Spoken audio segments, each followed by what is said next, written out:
What's going on, everybody? Blake Chancey Podcast episode 5 is coming up next. We have Jarrett White of White Ridge Mortgage coming on to discuss his new company that he's started. He's been working his ass off over the last year for this. It's called Broki. I think it's really going to be shaping the mortgage broker side of things moving forward. The technology that he's sharing with me today is incredible. Hope you guys enjoy it. You built this thing from the ground up with a software engineer. So a little backtracking here.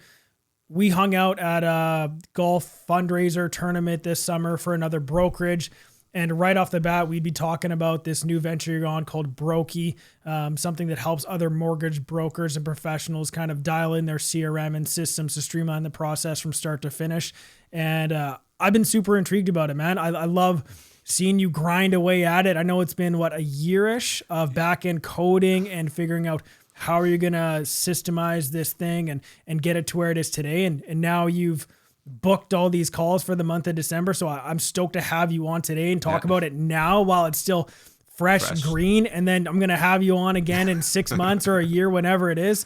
And I know this thing's going to be going really well for you, man. I think you've really hit a niche in the market that's going to help a ton of other brokers get their business on track and where it needs to be.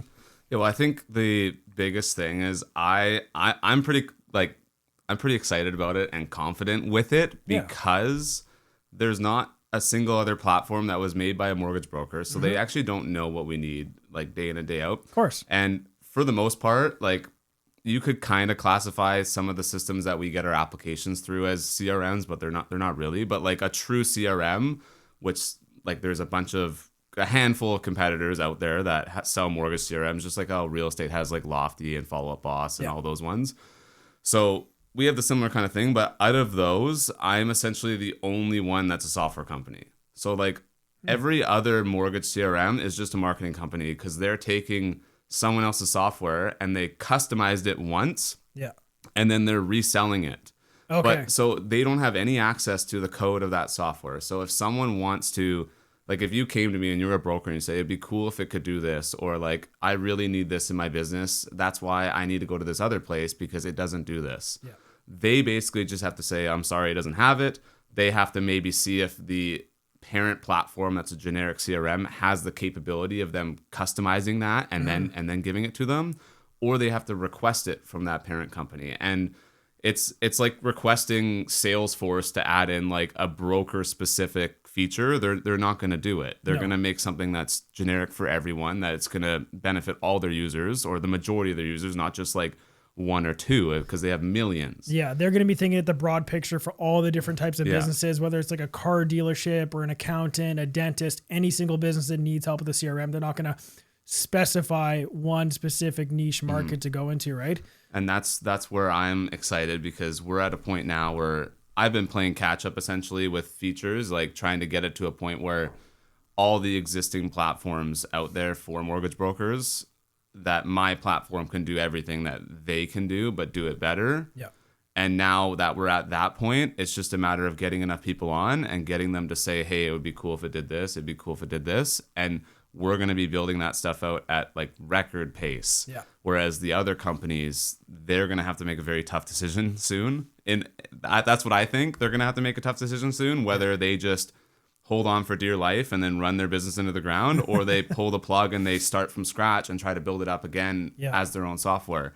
But I had a demo call with someone at my brokerage and their assistant was on the call, and I was showing them a feature to do with compliance, because that's a big pain in the ass for Absolutely. us. Yeah. And compliance as a realtor is super tough, and you guys at the mortgage broker side of things, dealing with all the people's financials, there's so much more involved, right? Yeah. So we had to essentially every document that we've gathered from a client, as well as our other documents throughout the signing process with the approval, we have to package that all up and fire it off to head office for review prior to us getting paid.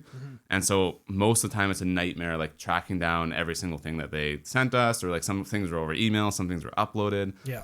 So our tab in compliance essentially fetches every single document that email from associated with that client's ever sent you, as well as all the documents they've ever uploaded. Yeah. And so it opens this screen where it shows all them, and you just check them off one by one to add it into the queue, and then you reorganize them in that queue and then click combine into one. Yep. And it'll combine all of them into a single PDF where you can just fire off the head office. Oh, wow.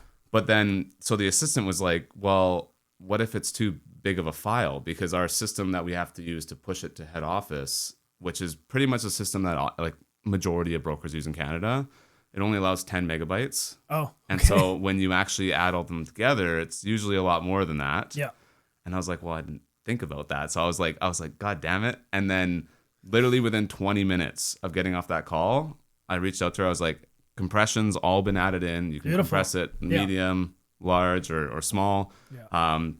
I just tested it with a couple files and we got it under the 10 megabytes, no problem when you do the largest compression. Yeah. So like that type of stuff would have taken months for any other platform, like before all this technology is advanced. Yeah. Or just like waiting for a response. And then they see if it's even a viable thing, like economically for them to spend their resources trying to add that in. Whereas it was literally 15 minutes of me just talking with AI to add it in and then getting the software developer to verify everything's all good and it's all secure and there's no bugs with it before we just push it and then it's in. So we're going to get this Discord group like that's included with your subscription. Yeah. We want to get that thing just slammed with brokers, like just like saying all the different features that they want. Yeah. And we're just going to be banging them out one by one. Get as much feedback as possible from real users in real time and then just focus on it immediately. Whereas if you're going to a big company, let's say it was Follow Up Boss, you're reaching customer support first. Yeah. And then who the heck knows how low they are on the totem pole.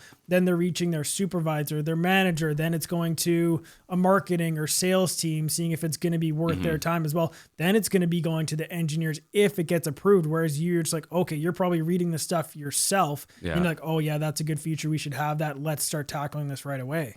Yeah, I mean, honestly, even the features that are not necessarily like super great features that that could benefit like a large group of people, we're still going to consider like the one-offs that even like some teams want just for their own structure. We just might take a little bit longer because we'll have to think about how we want to add it in where it doesn't like affect other people on the platform negatively. Right. Like it doesn't get in their way or it doesn't confuse them. Like we need to find some way to like kind of package that away in the settings tabs and like deep into the settings tabs. Some that way advanced it's not feature, something like that, where you can click to enable it or keep it out of the way, keep it out of the main screen. Yeah, exactly. That honestly, that's the biggest part about building the whole thing is just thinking about like the actual logic behind the features. Like a lot of people will like be like, oh, it'd be cool if it did this and this and this. But then like when you actually step back and you're like, so if that's gonna do that, well, how is that gonna affect this aspect that we have? And then how is that gonna like where should that be organized within the platform? And like it's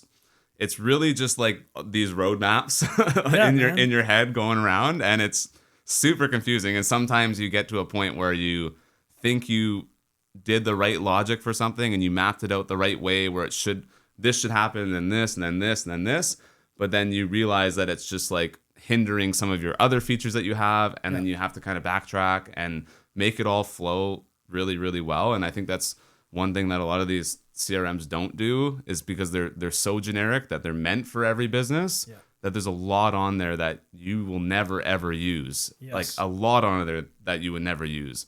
And it's good to have because in case you need it, but there should be ways to get rid of it if you don't need it. So give me like a basic feature page, because somebody's starting out. Anytime we're trying anything new, incorporating into our business, if we're overwhelmed, there's so much resistance to even trying it, right? Like even just looking at your Instagram profile before you came over, I clicked on like work with Jarrett or something like that in your Instagram profile.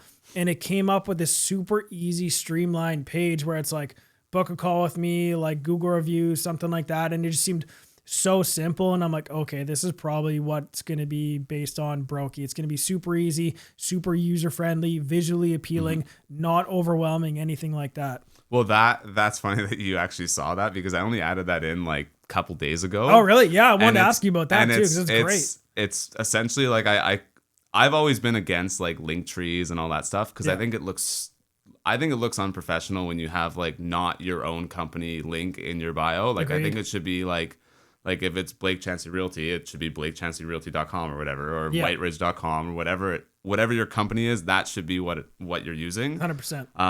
And the link tree, it just, or like the short links, like the bit dot links. V, Yeah. And I it's think just like, it looks sketchy to the does. consumer too. And so I'm like, I don't want to do that. So it was just whiteridge.ca in there for the longest time. Yeah.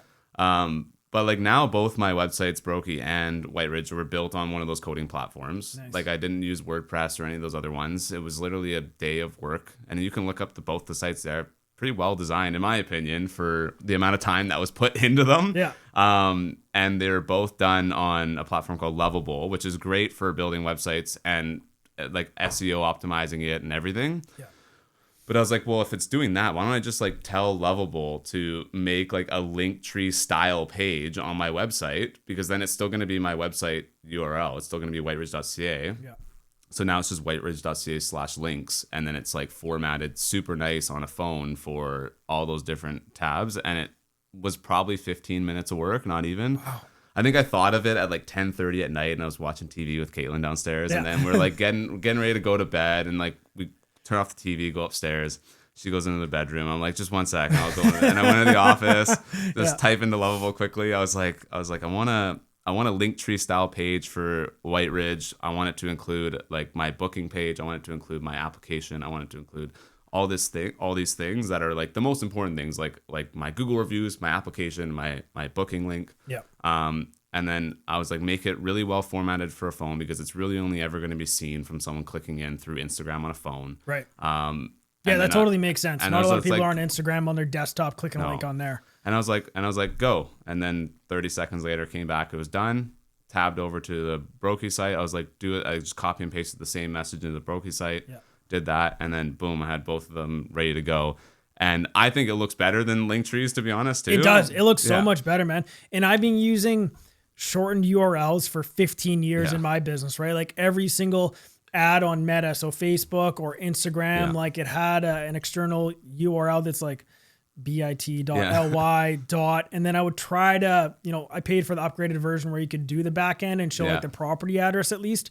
But I still found as myself, like I don't like clicking on any link that doesn't look like where I'm supposed to go. Yeah, it's just it's like encrypted, like a bunch of letters and numbers, and it's so like, random. Especially in the financial industry too, when you're a consumer, like getting ready to talk to someone about your finances and give them your social insurance number, your IDs, all your tax documents and everything. It's like you don't want that to be the first impression that it could be. It's just putting that in their mind that it could be not like as legit as they think it is. And that's honestly why I also started like with the mortgage stuff, utilizing the Dominion Lending Center's brand a little bit more. Like, White Ridge is my company, but at the end of the day, if you ask anyone in Tsawwassen, no one knows who.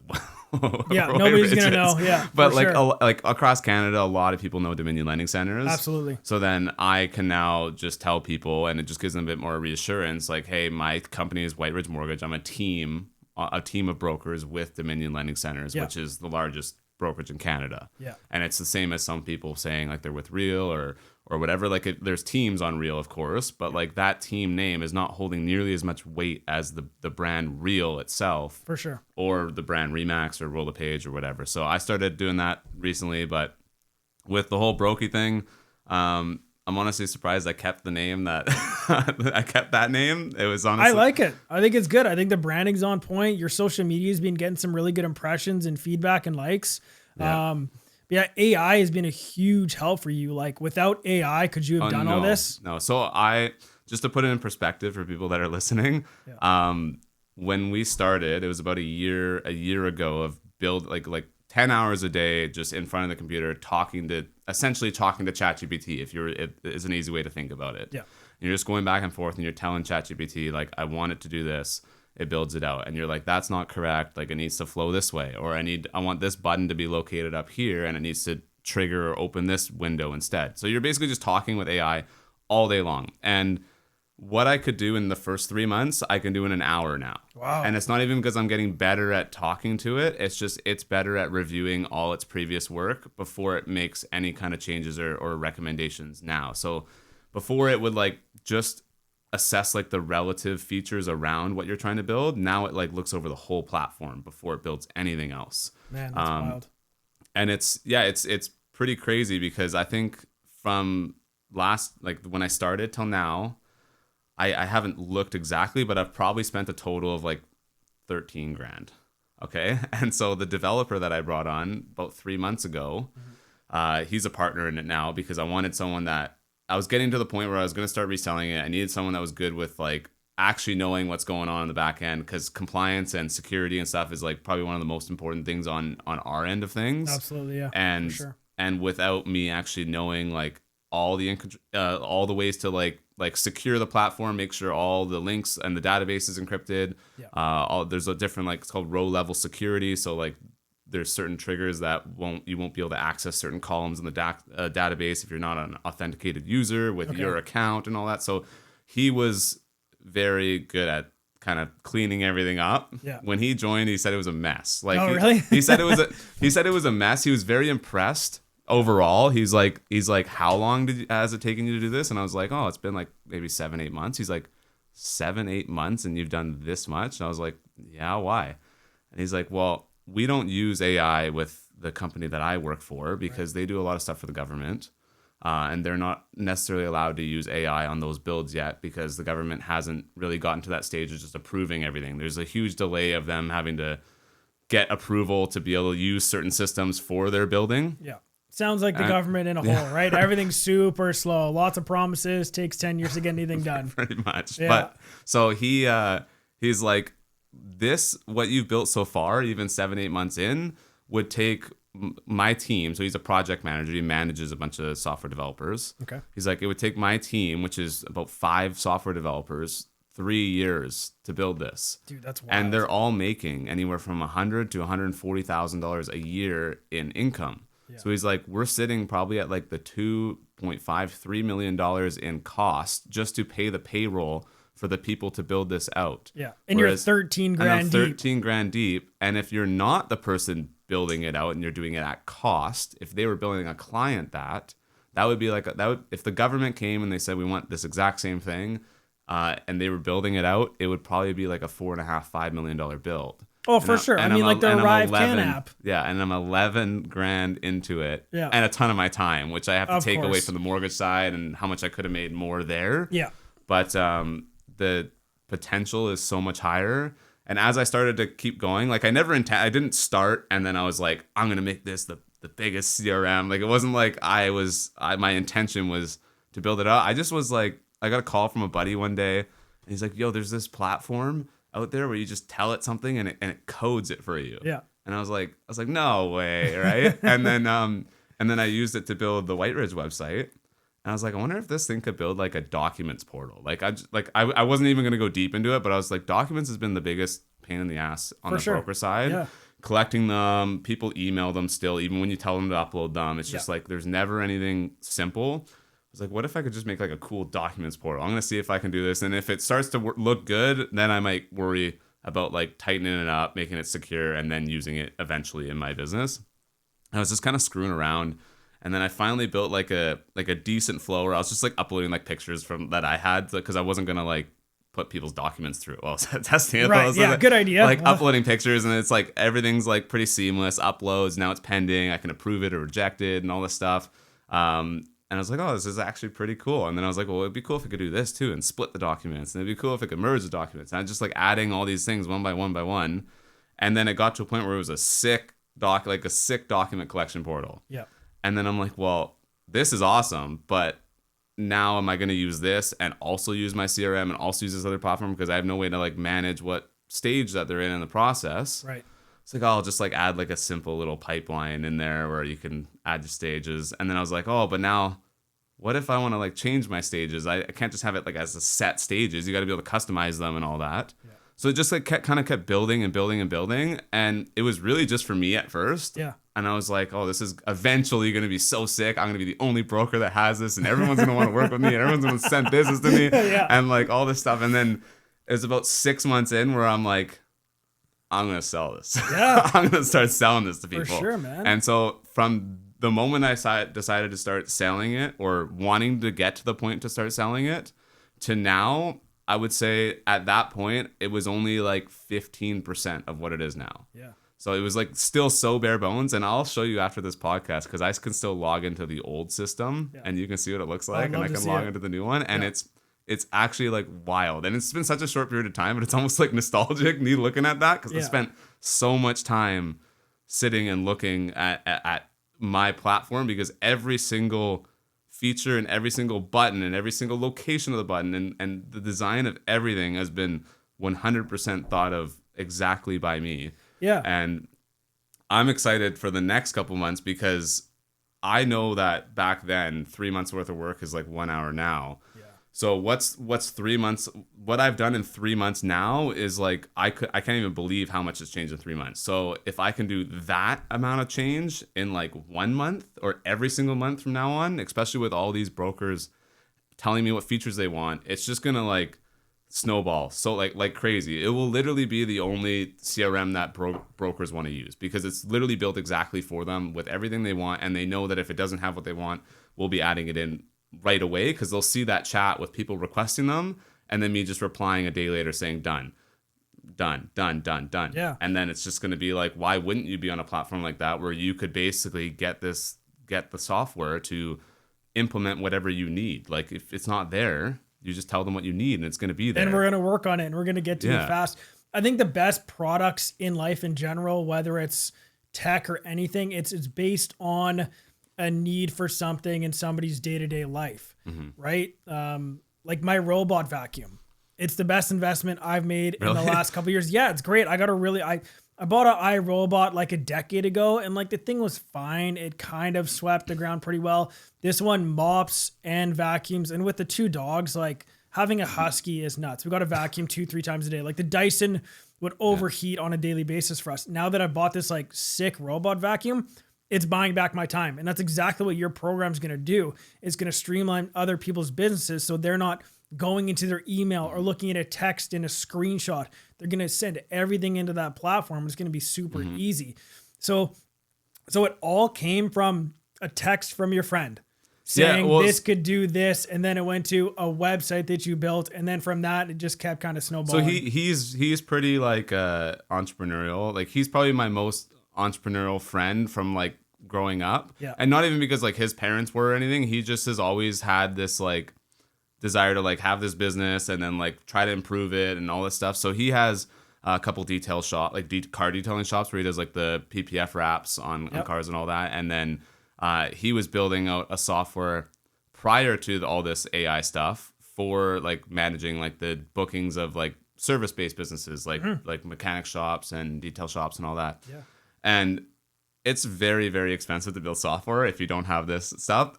He started building one. And then once he started building one, I started building one. This isn't my first software I was trying to start building. Oh, okay. So I actually started trying to build an app for mortgage brokers and realtors. Yeah. And I blew a lot of money, my own money plus other people's money. Yeah.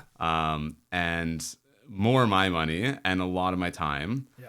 And it was honestly like a very big eye-opening experience, because what I thought was a lot of money to have to build something was literally like a tenth of what I actually needed. Yeah. And the timeline with development and everything was so slow, and like just not even understanding what's being developed, because you like, yeah, they're building it out and they're showing you what they're doing, and they're showing you like the product as it's kind of progressing, but like you don't know how anything works on the back end, or you don't know how anything functions. And then also just managing the money of the business, trying to grow that. So that was, I still have that corp open to this day. Like I actually plan eventually to continue on that, because the premise of the app I think would still hold right now. It's just all these AI platforms are not really great at building like native apps, which are like what you find on your phone, like Google Play and iOS. And that was kind of the main purpose of this app, is it needs to be able to have the push notifications and the text messaging and all that. Yeah. So essentially that app was meant for realtors and mortgage brokers to be able to add each other on the app. And anytime they sent a deal or a file or a referral to each other through the app, it logs it under that person. Yeah. And then when you click into that person, it would show all the organized text chats. So if you're not just texting about 6 different clients at once through like your messenger your messages on your phone. It's all organized under the specific people. But more importantly, the broker could update the realtor on the status of the file just through like push notifications that are linked with your, like it would connect with your CRM. Oh, nice. But then the other aspect of it was almost like a networking part where in your profile you could configure like what your hobbies are, how long you've been in the business, how much volume you do, all this stuff, what location you're in. And it would actually recommend people on the opposite side. So realtors, it would recommend brokers that you might be interested in actually doing business with because you have a lot in common with them. Yeah. And then same thing on the broker side, recommend realtors, because at the end of the day, I've learned that the people that I do business with that like are referrals back and forth are people that I actually get along with and like absolutely. actually have stuff in common with. The ones that I've tried to do it solely just for business, it's never ended up lasting, like never ever lasted longer than a couple months of just talking back and forth. Yeah. It needs to be someone that like you can see yourself being friends with, talking with, having longer conversations with. Yeah. And I tell like my team that when they're trying to find realtors and everything, like all these brokers are always told to just call every single realtor under the sun. It's like, no, you need to pick the people, like do a little research, do some scouting. Yeah. See who actually you might be able to relate with, like, and be like, I could be a friend of theirs or a good friend of theirs. Some of my like realtors that send me business are like some of my best buddies. Like I'm going downtown with one of my realtor partners and he's probably one of my closest buddies. I'm going downtown tonight with him. Nice. And so, yeah, it's like the people that you actually get along with are the people that are that those relationships are going to last, because even if it is working out and you have this referral partnership with someone, eventually some other broker is going to come along that actually is good friends with them or is better friends with them. Yep. And then you're going to lose that business. So if it doesn't make sense, or it's not actually like I'm trying to look for the word, but I think it's just the human condition, right? Like we're naturally attracted and interested to other people that have similar interests to us. Like for me, anybody that's into fitness or golfing or sports, like I just naturally gravitate to those people as well, or into the tech side of things. Like I think I'm a little bit of a nerd in the real estate game. So I like dealing with those people. And like my videographer and I, like we met through a third party company, and then we just started talking about other things during my listing shoots. Like it's a lot of him working and I'm just kind of hanging out, tidying up, making sure everything's looking good in the property. Then we started talking about Teslas, computers, televisions, cameras, all this gear stuff. And then naturally just like, well, I don't want to hang out with any other videographer, photographer other than him, because we have a common interest in these different topics. And like, we're best buddies now. Like it's wild. And I would much prefer to do business with somebody that I have at least something in common with. Right. I mean, I'm starting to get to the point now.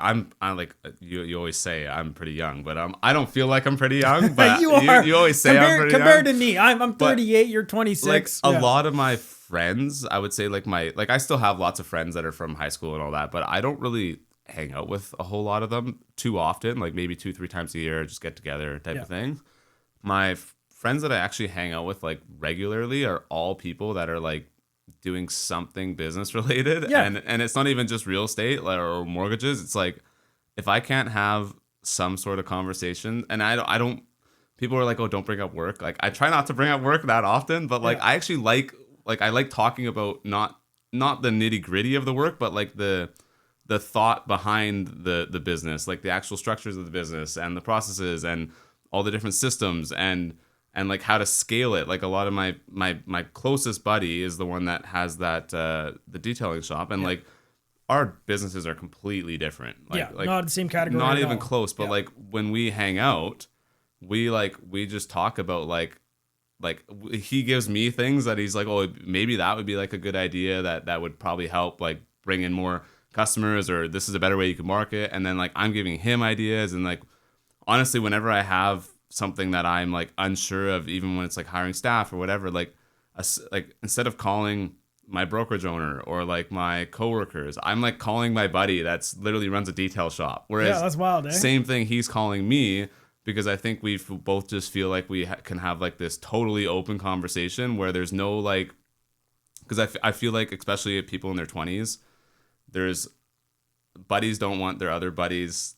They want their buddies to do well, but they don't want to like have them do better than you. Yeah, so like we don't really have that judgment or like jealousy behind it. Yeah. So like if he's crushing it, I'm like stoked for him, and if I'm crushing it, he's stoked for me. So like I can openly like talk about the finance side of the things too. Like Right. does this make sense for me to make this decision on hiring this person, pay this much because we're bringing in this much and all that. Yeah. Whereas like that might make other people uncomfortable hearing all that. Yeah, for sure. And I've never really understood that, but I don't know. It's very common that people are a bit weird about money, especially when money gets brought up. Yeah, that brings me back to I won an award with Remax, and it's called the Remax 100% Club. And it was up in my little den that I had in my first condo, and a bunch of buddies were over watching football on a Sunday, and they're like, "Oh, what does that award mean?" And I'm like, "It means I made $100,000 last year."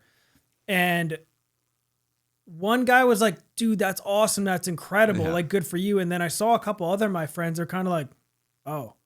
Yeah. And it's wild to see how those other two friends, my relationship with them over time is just kind of dissolved. Mm-hmm. And it's like, it's no fault to them really. They're just in different places in their life. They have different priorities. I have a lot of friends that are still, they're growing families, or they're happy in their 9 to 5 because then it affords them the time after work. They can still go play on, a baseball team, basketball team, and do a lot of activities outside of work. Whereas I was that guy before when I worked my 9 to 5 at a glass shop. And then once I got into real estate, I'm like, okay, I need to be available on evenings and weekends. And that's going to be my focus. And it has been for the last 15 years. So it's just natural, man. It's just kind of the way things goes. And I think it's so easy to have a conversation with somebody else that has, the success and then also the failures within their business. So I'm not surprised to hear that you're good friends with that guy. It's funny because you said that you were always entrepreneurial, selling stuff out of your lockers and Yeah. stuff. I was the complete opposite. Oh, really? I never grew up with anyone that was an entrepreneur. Like my parents, neither of my parents did anything business related. Yeah. I didn't even have friends that had parents that were doing anything business related. I didn't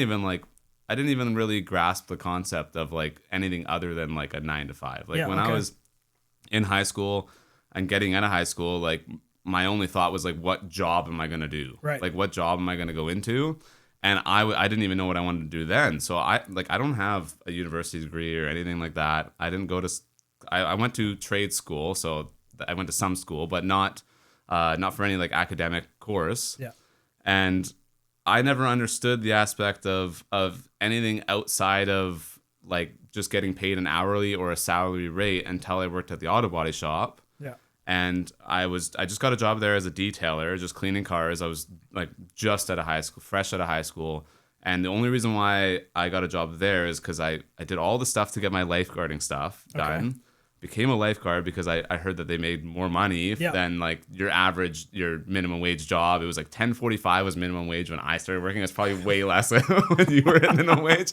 Now it's like $17 or something. But it was $10.45 at McDonald's. I worked there for like 2 months, and then I was like, I can't stand this. Like, I can't stand this. I need to be making more money because I felt like I was actually working quite a bit harder than all the people there. And no matter what, you can be working hard or not working at all, and you're all getting paid the same thing. It's not fair. And I was like, I need to be making more money. And then I was searching up online. I was like, what jobs like can high school students or whatever get that pays good? And it was like lifeguards make $25 an hour. And I was like, $25 an hour. That's Holy, 2.5 times what I'm making. I could work half the amount as all my buddies and make the same amount of money. Yeah. And then it was like, you need all these courses. And I was like, oh my God. So I signed up for all of them back to back to back. Like I was always a good swimmer as a kid. Never took swimming lessons. My dad taught me how to swim, but I was always a really good swimmer. I did competitive swimming and I played water polo a couple of years. Oh man, water polo! Holy, I would drown in that sport. That looks so. So I knew I could do all the physical stuff swimming. Yeah.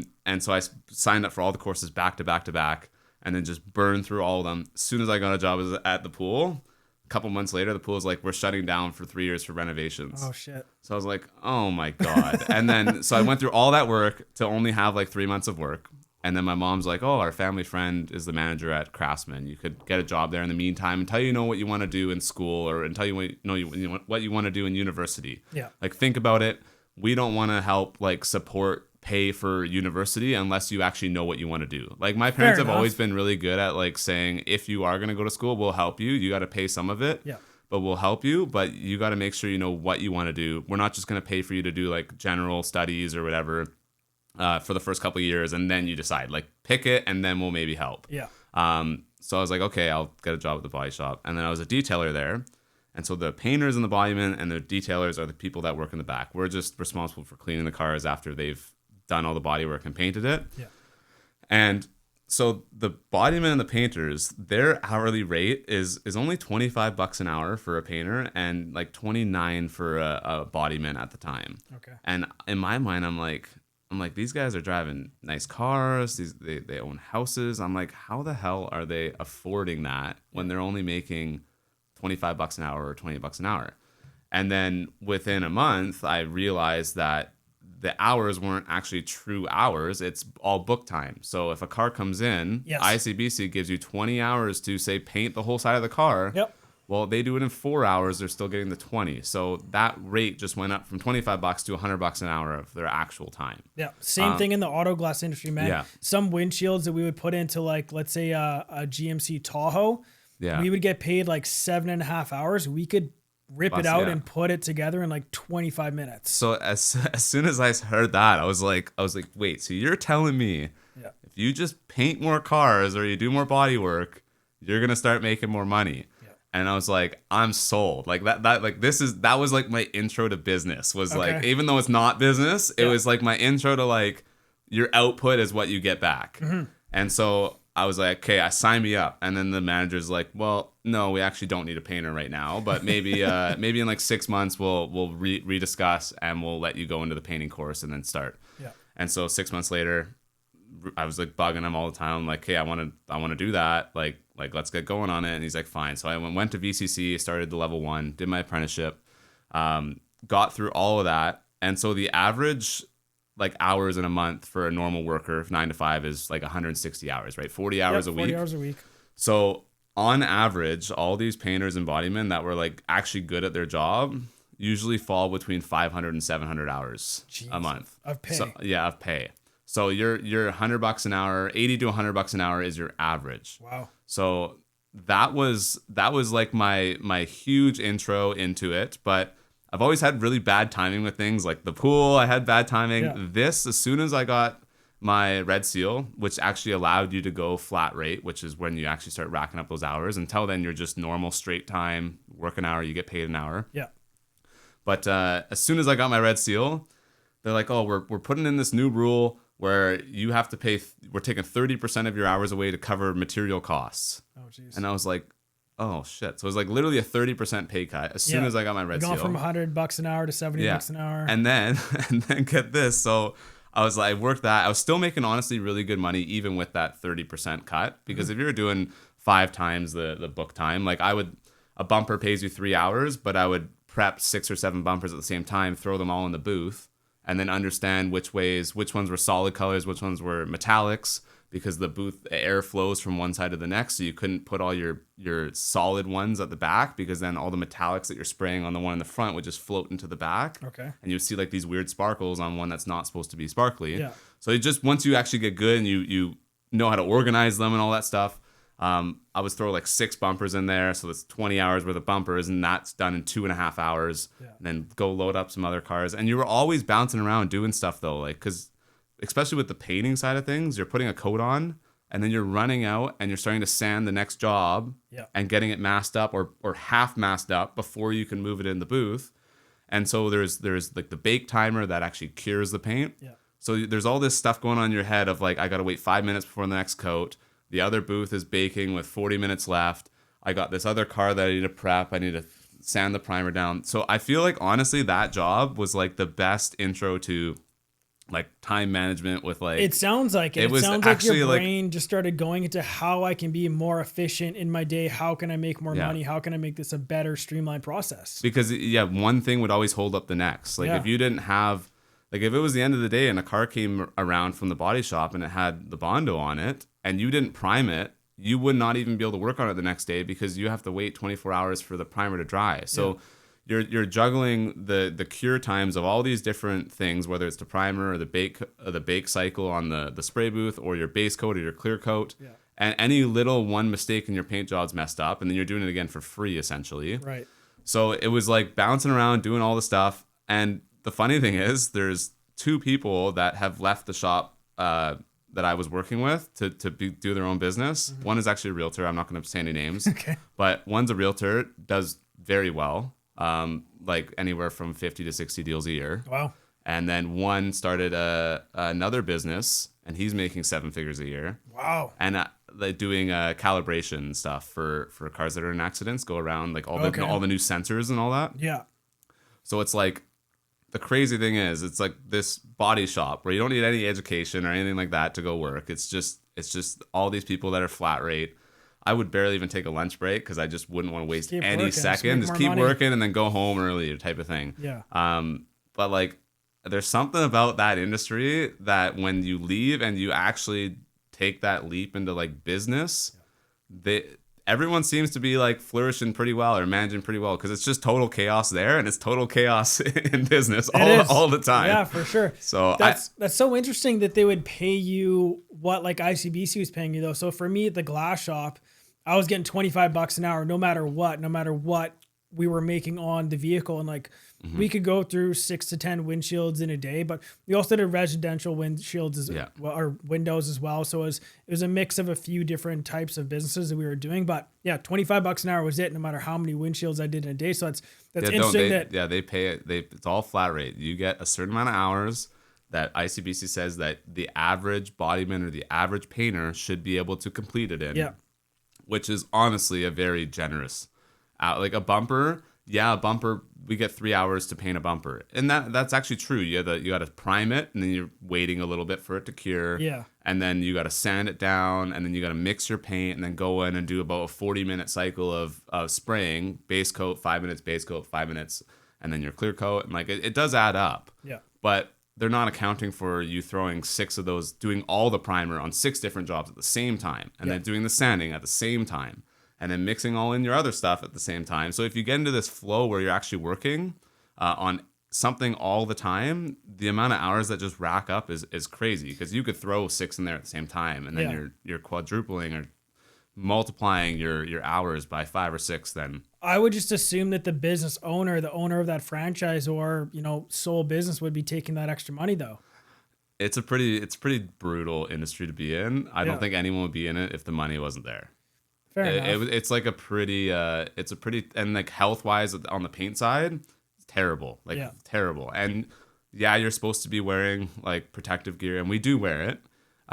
We have like fresh air hoods for when you're going in and spraying. You have connected to a fresh air hose, and then you breathe in all air from outside. But they're not accounting for the fact that we are flat rate, and we're trying to do as much as we can in the shortest amount of time. And if I missed a spot and I only have 20 seconds to go and put more paint on that before the outside paint cures too much, now this lands weird on it. It's not going to blend. Yeah.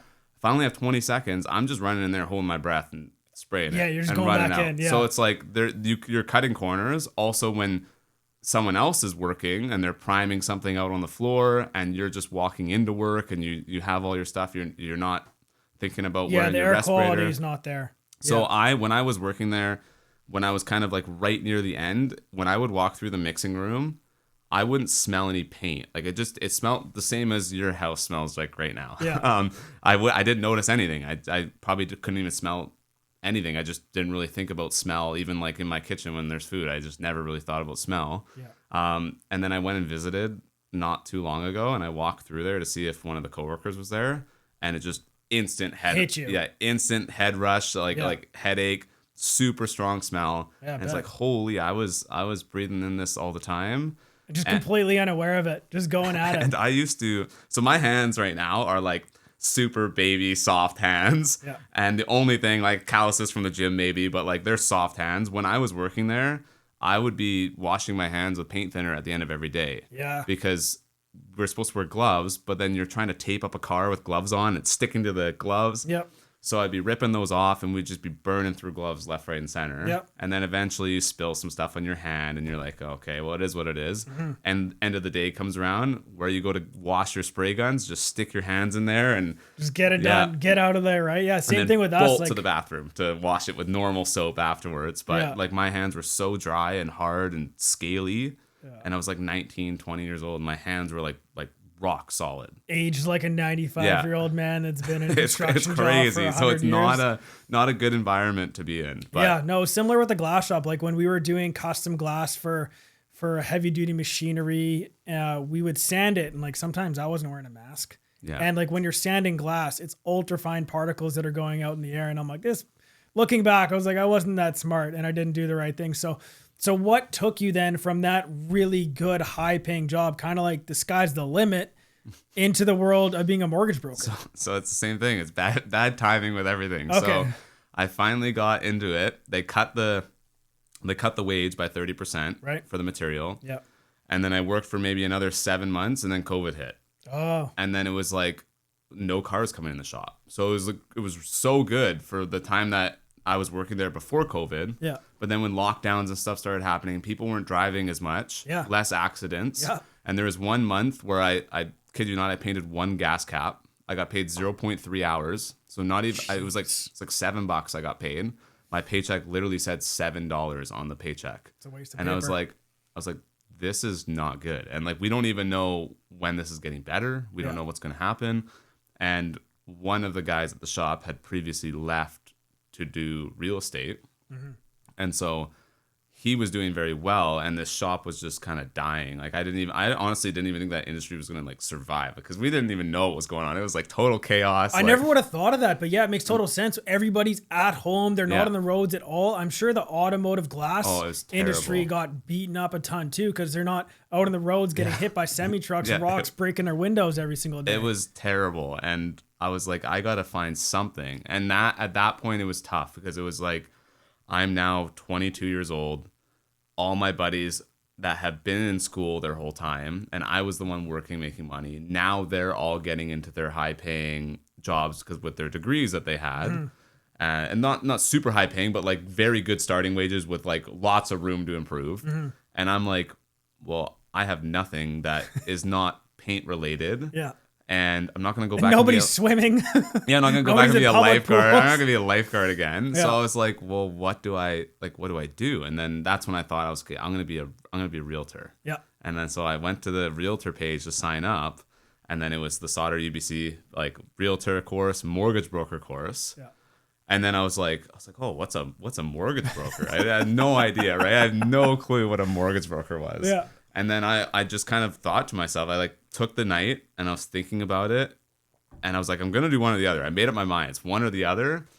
But I was like, how many people do I know that are a real estate agent that went to my high school or becoming a real estate agent or whatever? And how many people do I know that are 22 that are a mortgage broker? Yeah. And I was like, I don't know anyone that's a mortgage broker that's 22. And I was like, maybe I'm going to go on Google and like check. Yeah. And I went like Maple Ridge mortgage brokers, because I lived in Maple Ridge, and like look through the list. It's like old guy, old girl. It's like, there's no younger mortgage brokers. And then I was like, okay, let's search Langley. And I searched Langley, no younger ones. And I'm like, well, there's all these influx of younger real estate agents coming in, but not an influx of younger mortgage brokers. Yeah. Those realtors are not going to relate to some 45, 50-year-old broker more than they would relate to me. Mm-hmm. So I was like, I'm just going to go for it. I had no idea how like the pay worked. I never talked to anyone that was a mortgage broker, never talked to anyone that was a realtor other than the one guy that left the shop. Yeah. And I always thought it was exactly the same. I was like, you do a mortgage, you get paid pretty much the same as someone selling a house. Like I thought it was exactly the same. And that was a rude awakening when I realized it's nowhere close. No. But the volume aspect is, I think it's a lot easier to get way higher volume as a broker.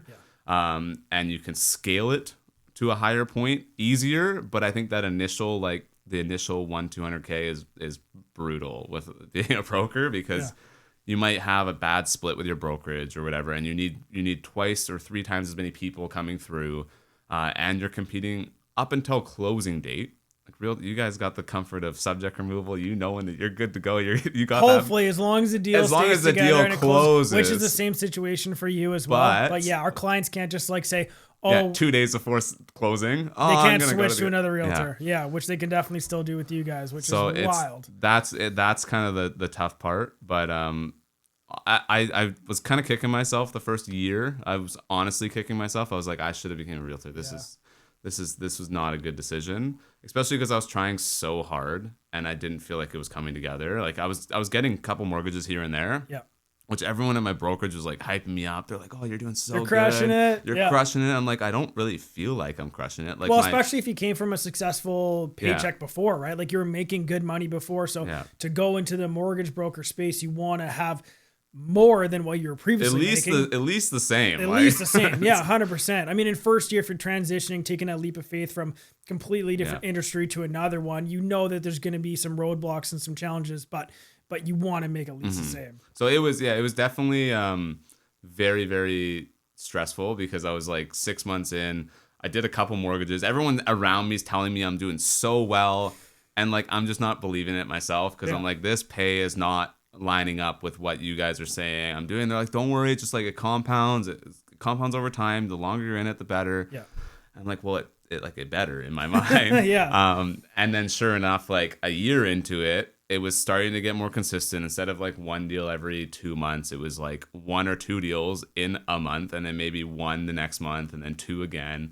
And I was like, okay, I can start to see this coming together. And so year 2 was like what a lot of brokers honestly would probably consider a pretty successful year. Yeah. But even still, I was like, okay, I surpassed the body shop, but I'm like still paying all this money for all the marketing and doing all this stuff. Like, whereas you have no expenses in your other business at all, right? I don't feel like I'm like financially more well off, even though this number on my taxes is much higher. Yeah. And then year 3, so like I'm right approaching kind of the 3.5, 4 right now, but like year 3 was like the first year where it was like, okay, we see how this is going. Yeah. And that was like, okay, that catapulted everything, and that was like, oh, why did I even buy this condo? I should have just got right into the townhome and like all this other stuff. But year 3 was a big eye opener that I was like, okay, I can do this. Like I can do this at a level that like a lot of people don't really even ever get to, which I'm fortunate that I could get to that point so early. And if I could get to it so early, like why couldn't I get to some of these points that these other people are at? Like it really opened my eyes to like, I used to put people up on like this pedestal and be like, wow, that person's so successful. Like I don't know how anyone ever does that. But now I'm starting to like get into circles with people that are doing very, very well.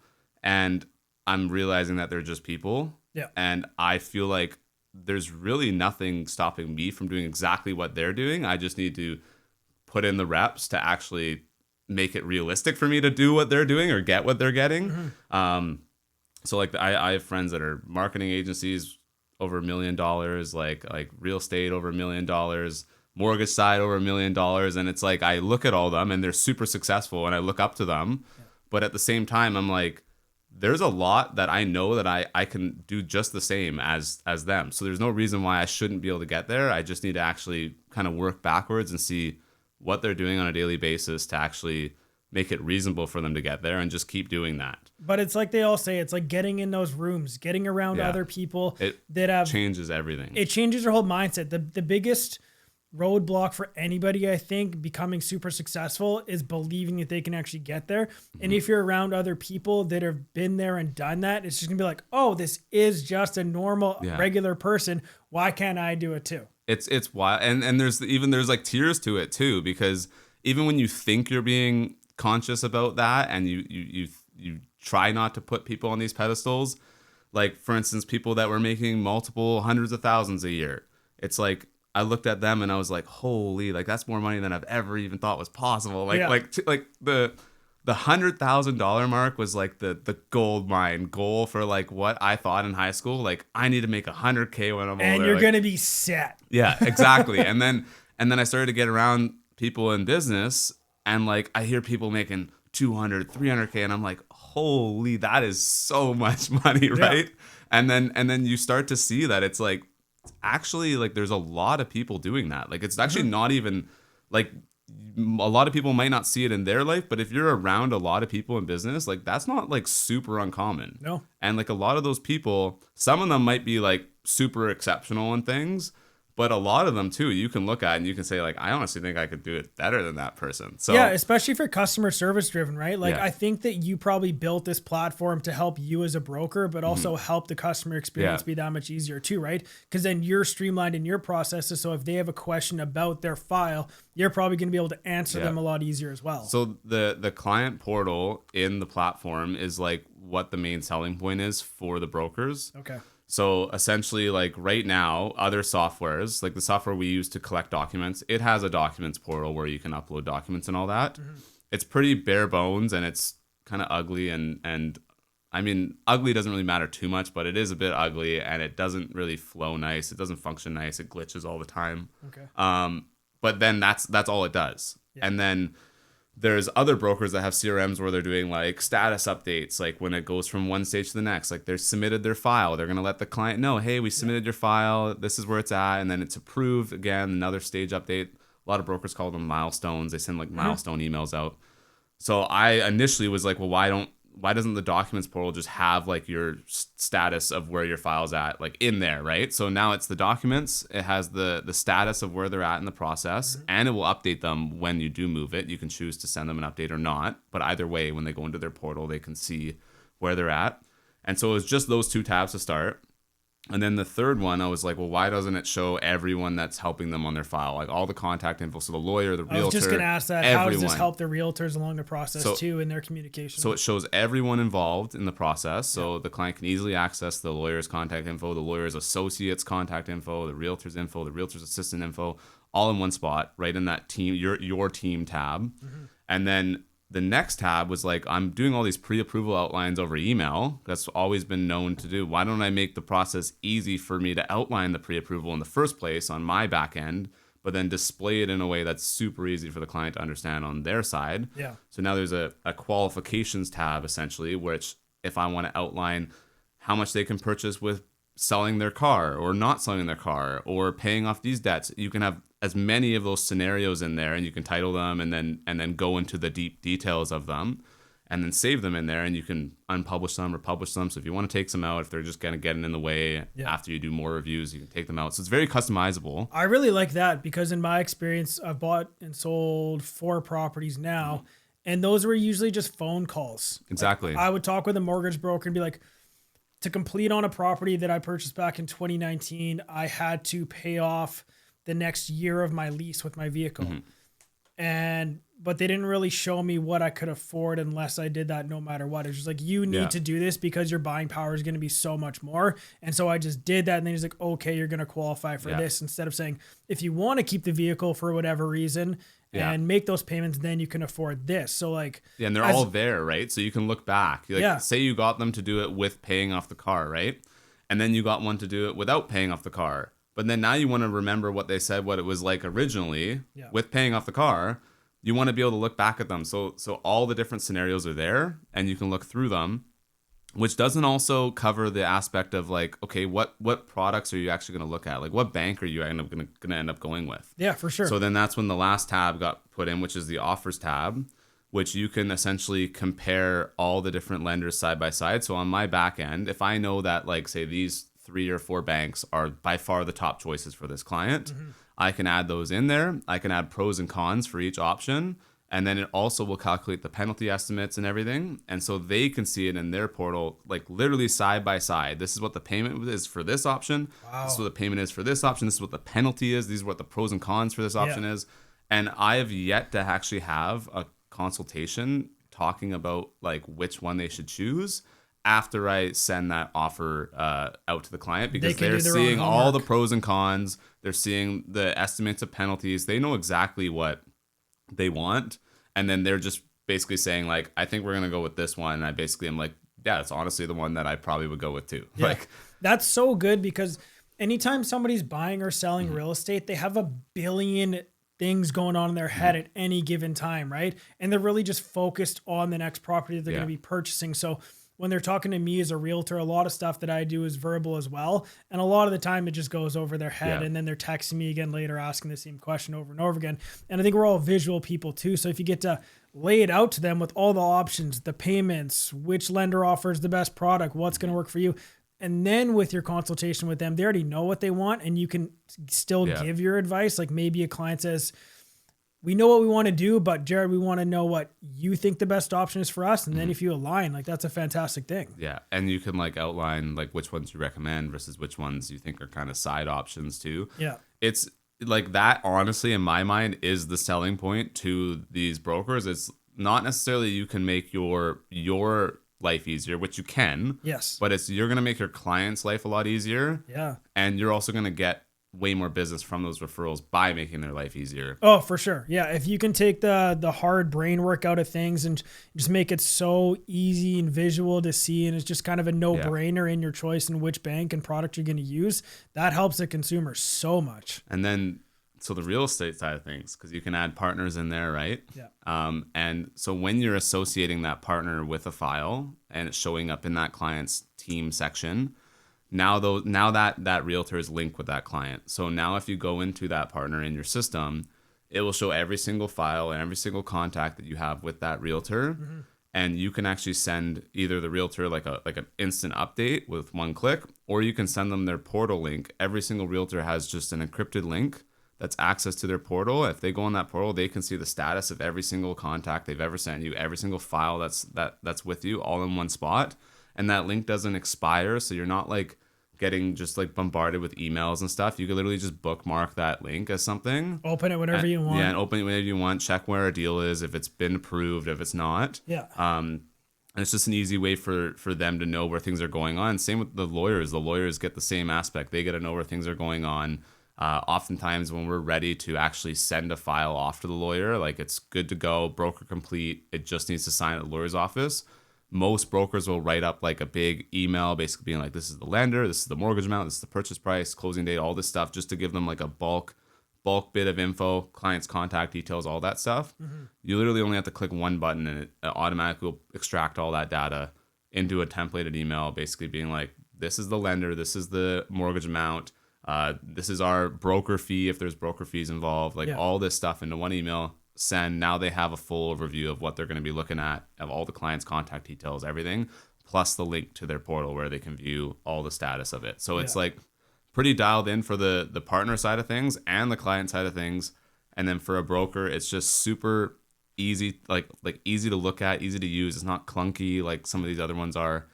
I'm actually excited to show you after because I can't wait to see it, man. One of the biggest challenges I found with not working with mortgage brokers, and I always recommend to all my clients, use a mortgage broker. It's somebody that you can actually call. Like you probably have their cell phone, their direct email. You're going to be able to get a hold of them a lot easier. But then for me as the realtor, like if they decide to go straight through their bank or their credit union, I'm not getting a lot of information. I'm not getting updates. I'm not saying, hey, their pre-approval is ready, they can purchase for this.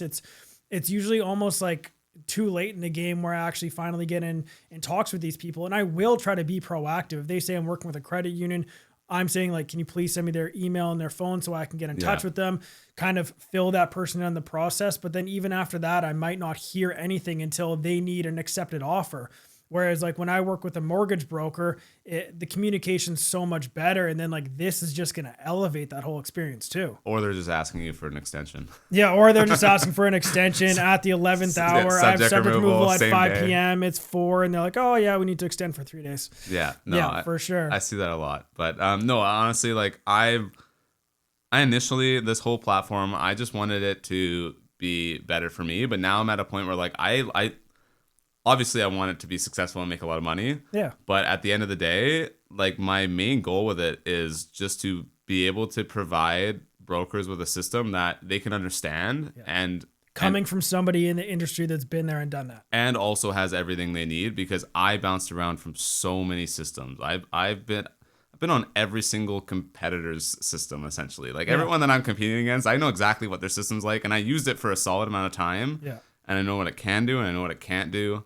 And that's honestly why I like some of these features I'm adding in, because I know it's specific features that like other brokers are having headaches with already. Mm-hmm. And like the selling point alone is just saying that it can do that when they've been looking for it. Like one, I'm not going to name it, but one I was on, I needed to start doing a lot more online advertising this year, just because it's the competition's been insane for the A side of things. I wanted to kind of breach into the B and private lending. Okay. And so a lot of people don't tell their family and friends when they're drowning in debt or when they're foreclosed. So they're not getting those referrals. So referrals for private deals are a lot less. So online ads are golden for private because they want to go with someone that they don't know. Like someone that's getting a private mortgage, they don't want to use a family friend and say like, I'm $300,000 in credit card debt. Yeah. I like don't have much equity. Like my income's gone down so much. I'm barely making anything. I've missed all my payments on my credit card. Like, yeah, that's a hard thing to tell to somebody that you know. Like, exactly. Exposing your finances to other people, can especially be a when very they're private poor thing. too. Yeah, absolutely. So like poor finances, bad credit, missed payments. So the private online game is like there's no point spending money on online ads if you're not doing it for private. It should be only for private because the A and B, even the B side is like a lot of just self-employed people. They're doing very well, but they just don't put a lot on taxes and all that. But the private side, the online ads is insane for. And so I was doing a lot of online ads, but I called the owner of the CRM that I was currently with, and I'm like, I noticed that you don't have like any texting at all. And he's like, oh, there's like, you can get this add-on that's texting. I'm like, okay, sick. I get the add-on, I start using it, and I'm like, well, how do I text them back? And he's like, oh, you just text it back from your computer. I'm like, well, what if I'm like out and about and so a lead comes in and I need to text them? Yeah. He's like, oh, well, you kind of have to wait until you're back at your computer. Geez. Can't text them from your phone. Yeah. And I was like, well, that's a big problem. Yeah. Because the whole point of this online lead stuff is you get the lead comes in, and like now there's systems that have like the AI texting and all that stuff that go out, which my system, full disclosure, is not a lead gen system. My system's like a deal management system from when you get an application till closing and onwards. So I don't use my system for lead generation. I essentially use I use Go High Level for a lead generation system because they are building out so much stuff with AI chat, AI calling, all that stuff. And that's what's perfect for the online ads. But I would never, ever use Go High Level for running my mortgage business because I can't do any of my document collection. I can't do any of my pre-approval outlines or anything through there. So I use two different systems, but that was a main hurdle for that one system I was on. That's the reason why I left it, because I was like, I'm going to be spending $4,000 a month on ads and there's all these leads coming in.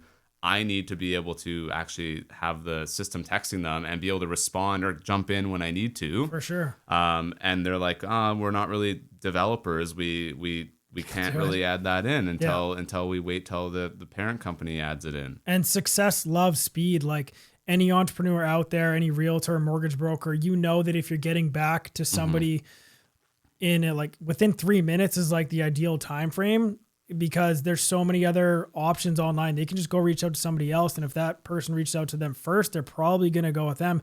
And like your tech, like obviously I can't use it as a realtor, but it kind of sounds like a lot of stuff that my brokerage is working on. Yeah. And that's a huge reason why I switched from my old brokerage to Real Broker, because everything is on my phone at any given time. All of my files, I can have a PDF on my phone, upload it into our backend system. It's available on phone, laptop, anything. And like, I just love being that organized. If I need to pull up a file, find a date, find some information on a contract, it's so much more streamlined than having to go into like my email, searching into the client file, find which email it was in. Yeah. And like we have hundreds of emails for every single client. So I just love that side of things for me. No, so I get it. It's definitely the tech landscape is changing a lot. Big time. And that's almost scary for me too, because I got to make sure that like I'm keeping up with it. I can't just like, now that I'm getting users on, I can't just be like chilling and then just go customer service like only. Yeah. I got to make sure that like there's still the development aspect of it and it's going fast, because some of these other companies are going to start going fast too. Yes. And someone with a big enough wallet behind them could catch up. So I got to make sure that I'm on it. But honestly, I'm very excited because there's a lot of big brokers that have, like, I looked at some of the names of those demos. There's close to 50 demos, but I'm looking at some of the names and I can pick out names and I can think, okay, that person has a 30-person team. That person has a 15-person team. This person runs a brokerage of 200 people. Like, wow. It's like any one of those could make it just blow. Yeah. And with our referral program too, like I from the start, I was like, I need to also have a referral program to try and just like get word of mouth around. So if you refer someone and they get past the 14 days, which are money back or whatever, a money back guarantee, then you get a month free.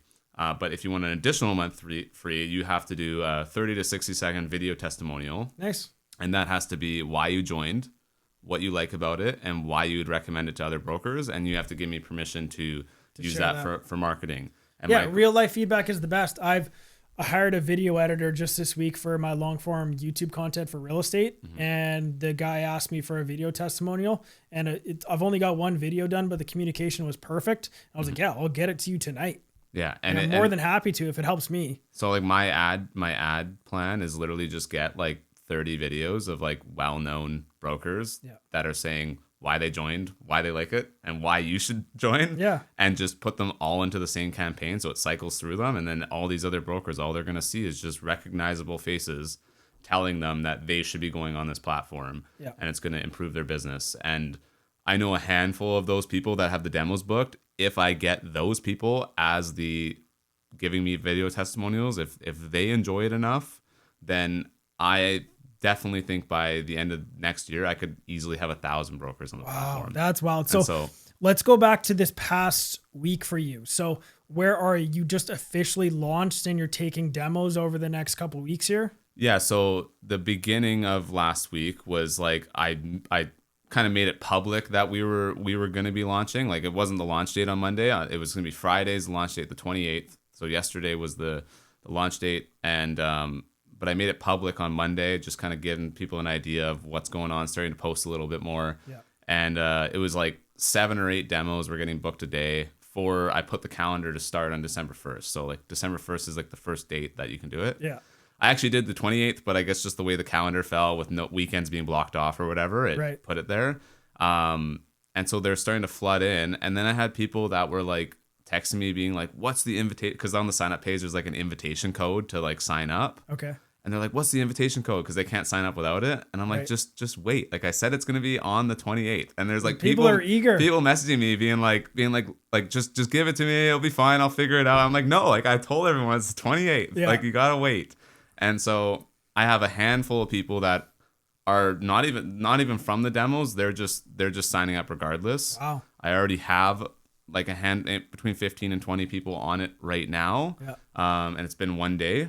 Wow. And then I think over the next week, even without those demos, I know there's another at least 10, 15 people that are hopping on just from people I know personally that I've shown like 2 months ago or 3 months ago what it was. Yeah. And now they're going to start doing it. Their business is getting to a point where it's around Christmas, it's slowing down a little bit. They have time to do it. They want to just set it up themselves. Good time to work on the business and not in the business, right? Like the last time we really got into this was that golf tournament in August. Mm-hmm. So like it's been a while, and like you're telling me about it. Changed a lot since then too. I'm sure it has. And it's crazy for me just to think about how much has changed since then, because I thought it was ready to go then. I was like, we're gonna launch this soon, like it's good to go.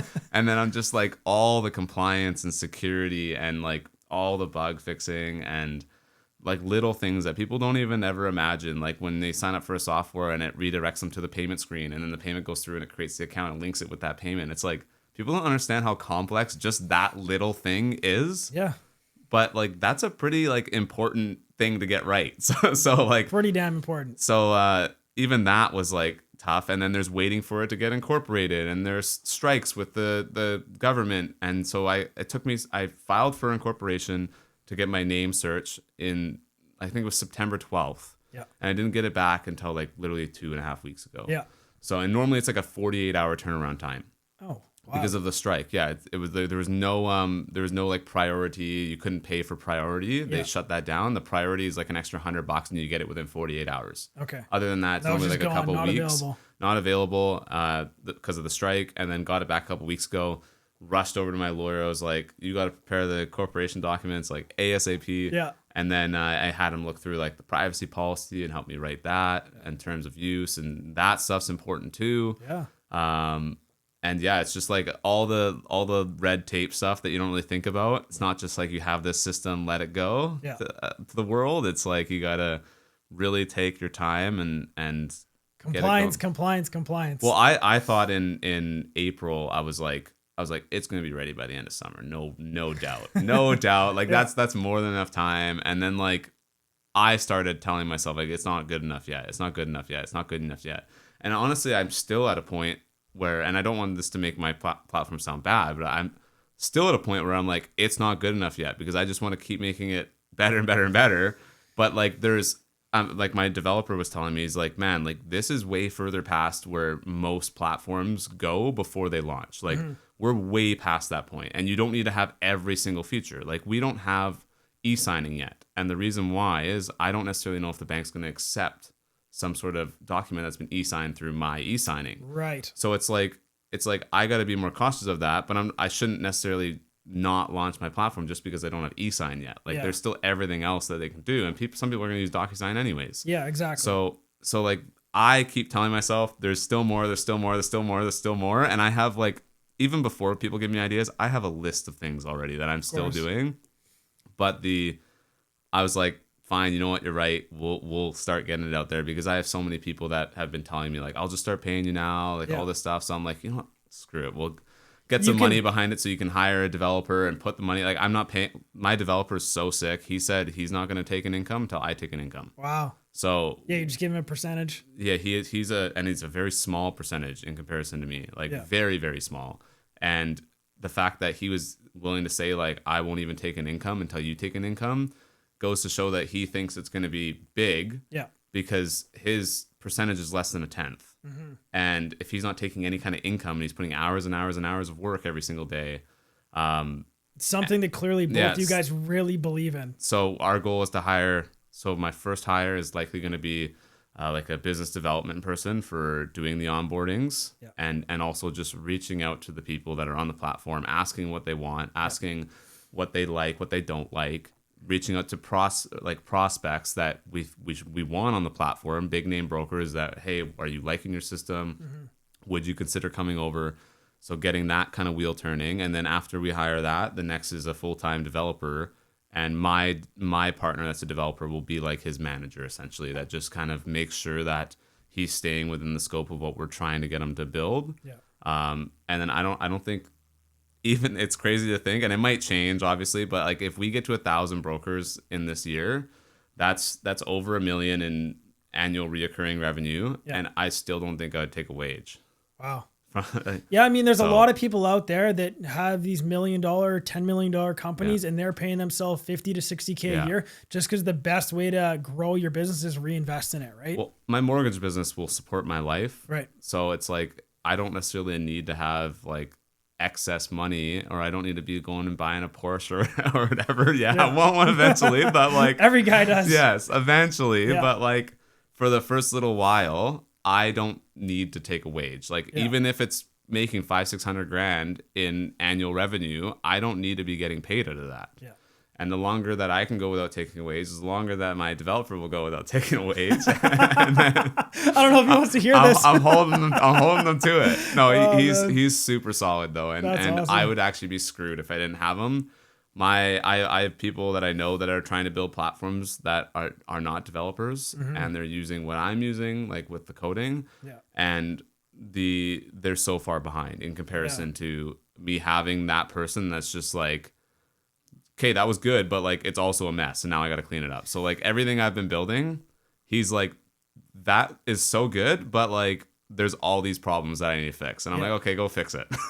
but you didn't half-ass this or anything that you've done. You go full force into anything you do, whether it was swimming or the body shop, and now this, right? Like you told me it's been like 10 hours a day coding, working with AI on your back end every single day for the last year, man. So there's a lot of other people out there that think they can go and, I'll put an hour in on a Tuesday, 2 hours in on Saturday. Like you're condensing this past year and just cramming as much time as possible because you are truly a believer in this and you want to see it succeed. That's also why I feel like I feel a bit more secure about it. Like, because I have people ask me when they're asking me about like the AI and how it's coding and all this stuff, and how fast it's coding. And they're like, well, what if there's another broker out there right now that's doing the same thing that you're doing, like it's doing the same thing, building a platform out. I'm like, they very well could be. Yeah. But I know for a fact they're not putting in more hours than me. So they either have to have more manpower. Yeah.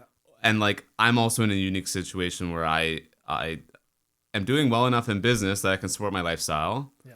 And I don't even need to run my mortgage business. It pretty much runs itself for the most part. I do consultations and initial calls. That's pretty much it. And then I don't have kids. So like, like think about all the time that you, like for people that might be listening that have kids, think about every single hour that you spend with your kids, I'm not spending that time. I'm spending that time towards this. And so if you're either preoccupied growing your mortgage business, you might not have time to do this. Mm-hmm. And now if you're not a mortgage broker and you have a lot of time, well, you're still not going to make it as good as me because I know exactly what we want. Yeah. So it needs to be a broker. And then having a broker that doesn't need to work in their mortgage broker business, also doesn't have kids and has all that spare time and has a very understanding fiance. That's another big aspect that a lot of people don't understand. That is the biggest aspect, man. Because if you're just grinding nonstop and she's okay with that because she trusts and believes in you as well, that's huge, man. I'm pretty good. I feel like at like spending quality time on weekends and stuff. Like I actually rarely work weekends. Nice. But yeah, she's very under. Like I'm like in my office till like 9:30, 10 o'clock sometimes. Yeah. And a lot of people. I know from seeing other couples is not nearly the same. Like I get a lot of freedom to do my work, but I feel like it's because she actually like really knows like what's possible with it. Yeah. She sees the possibilities in the future and she knows that you're doing it for not just you're doing it for both of you. Well, I've been with her since I was 19, right? So we got together when I was that lifeguard. Right. And then I was that detailer. Not doing anything. She was going to school. I was detailing cars, making like $16 an hour. And then I went into the painting and she saw that I like, cause I would always talk to her. I was like, oh, like they're not letting me go into it yet. Like I want to go into it. So she could see that I was obviously like really trying to go into something that was going to do more. And then even in there, I'm like constantly trying to find ways to like produce more hours and like do more there, but like still not be there all the time. Like I would still leave the shop at a good time, come home. Yeah. And then this jump was like a holy shit for everyone in my family. From this to brokering, like everyone, where did Jarrett go? Everyone in my family, my friends were like this is like a big step. Going like now you're on your own. Like this is you got to make something of it. And I've always been super competitive, so like just the thought of not doing it well enough. And like having to go back to the paint shop. It wasn't even the fact of the money, just like the thought of like them knowing that I started this and then I had to go back to the paint shop was like a loss. Yeah, for sure. So I was like, that can't happen. Yeah. Side note, you can cut this out. I think something's different. Sounds different. There's something cut out. It sounds better. There was a bit of static that's been an issue all week and it's died out. I just didn't know if it was like the drive that. No, I think it's just the cords that are just hanging on top of each other here. They're all kind of wired into one spot, so I think it just some reason I think Leo fixed it. He moved from position A to position B and it just disappeared. Everything still looks good on here, but man, it's been an hour and a half. You want to wrap this bad boy up? Yeah, we can wrap it up. This is amazing. I'm so excited for you, man. I feel the energy, and from what I've learned today, like I just think you're coming from a place of really helping other people. And if you're doing that in life, I think you're always going to win. So I'm stoked to see where this goes.